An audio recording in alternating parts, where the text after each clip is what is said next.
দিনটা ছোট হয়ে গেছে, তাই মনে হয় যে সকাল হতে না হতেই যেন সন্ধ্যা হয়ে যায়। কিভাবে যে সারাটা দিন বের হয়ে যায় বুঝতেই পারি না। ডিসেম্বর মাসটা আমার খুবই পছন্দের একটা মাস, কারণ এই মাসে আমার বার্থডে। আর ছোটবেলা তো ডিসেম্বর মাসটা বেশি পছন্দ ছিল, কারণ পরীক্ষা শেষ হলেই একটা মানে অন্যরকম একটা আনন্দ লাগতো। খেলাধুলা আর ডিসেম্বর মাসে শীতকাল, সেজন্য অনেক ভালো লাগতো। কারণ ব্যাডমিন্টন খেলাটা আমার খুবই পছন্দের একটা প্রিয় একটা খেলা। তো ছোটবেলা তো খুব খেলতাম, খুব ভালো লাগতো। সেই দিনগুলো খুব মিস করি।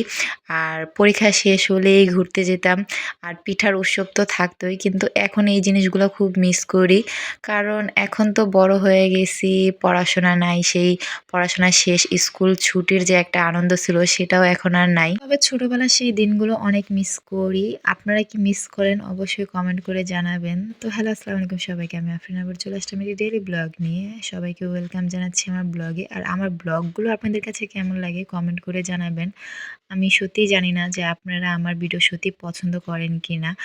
আর যদি আমার ভিডিও ভালো লাগে তাহলে কমেন্টে অবশ্যই জানাবেন যে আমার কোন ভিডিওটা আপনাদের কাছে ভালো লাগে। মানে আমার ফানি ভিডিও আপনাদের কাছে ভালো লাগে, নাকি আমার ব্লগ ভিডিও ভালো লাগে, নাকি এমনি রান্নাবান্নার ভিডিওগুলো ভালো লাগে।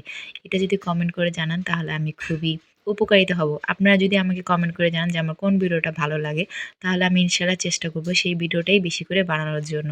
তো এই তো সকাল সকাল ঘুম থেকে উঠে এই তো রান্না করা বসায় দিলাম। তো আজকে রান্না করেছিলাম আমি তো মুরগির মাংস, আলু দিয়ে ঝোল। আর মুরগির মাংস হোক বা গরুর মাংস বা যে কোনো তরকারি, আলু তো থাকবে, কারণ আলু আমার পছন্দর একটা মানে কি খাবার। মানে আলু দিয়ে আমি সব ধরনের তরকারি রান্না করি, আমার খুব ভালো লাগে। তো প্লেটটাকে সুন্দর করে সাজিয়ে নিয়েছি, আর সাজিয়ে নেওয়ার পরে সুন্দর করে একটু ছবি-টবি তুললাম, ভিডিও করলাম। তো ছবি-টবি তোলার পরে আমি এই তো খেয়ে ফেললাম। তো খাওয়া-দাওয়া শেষ করে দেখি যে একদম বিকেল হয়ে গেছে, সন্ধ্যা হয়ে গেছে। তো সন্ধ্যা হলেই তো ক্ষুধা লাগে, তো কি করব? তো হাসব্যান্ড দেখলাম, ভাবছিলাম যে আমি নাস্তা বানাবো। পরে দেখি না ওই মানে বাইরে থেকে পেঁয়াজু আলুর চপ কিনে নিয়ে আসছে। তো আমি ভাবলাম তাহলে ঠিক আছে, আর নাস্তা বানাবো না, এটা দিয়ে মুড়ি মাখাই।